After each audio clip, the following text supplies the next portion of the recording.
notre politique cette année, c'est d'être très offensif en communiquant, en informant et en organisant une meilleure pèlerinage cette année.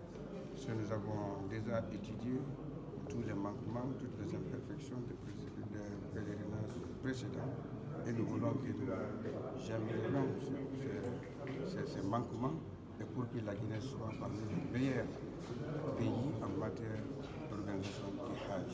C'est pourquoi nous voudrions impliquer toute la presse, tous les acteurs principaux qui ont des orientations, qui ont des recommandations à nous faire et pour que nous travaillions ensemble pour le bien-être des pèlerins.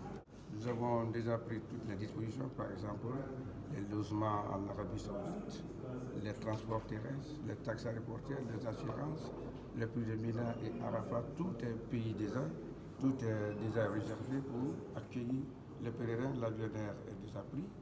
Aussi, toutes les dispositions des équipes qui vont recevoir les pèlerins sont déjà installées au centre islamique de Dakar et l'État, sous la haute direction du chef de l'État, a donné l'instruction de préfinancer 50% du pèlerinage pour pouvoir avoir les mains dans tous les visas pour ne pas que les convois connaissent de perturbations.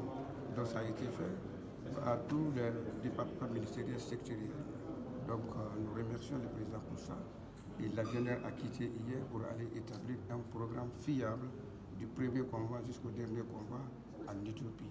Il sera là dans quelques jours. Quand il sera là, et celui qui est chargé des codes dont l'Arabie Saoudite va mettre à la disposition de la Guinée pour obtenir les visas à travers le système électronique, a aussi quitté hier. Quand ceux-ci seront là, nous allons établir tous les programmes et nous allons vous informer systématiquement au fur et à mesure. La hausse des tarifs dépend des conjonctures économiques actuelles mondiales. Donc le prix du carburant, les prix des logements, le prix des nourritures, et tout est augmenté. Donc le prix de l'avionneur, l'essence, donc même moi-même je l'ai demandé. C'est la même compagnie qui a transporté la Guinée en 2019. Aujourd'hui, ils ont monté à la hausse. Donc je l'ai demandé, ils m'ont parlé des carburants.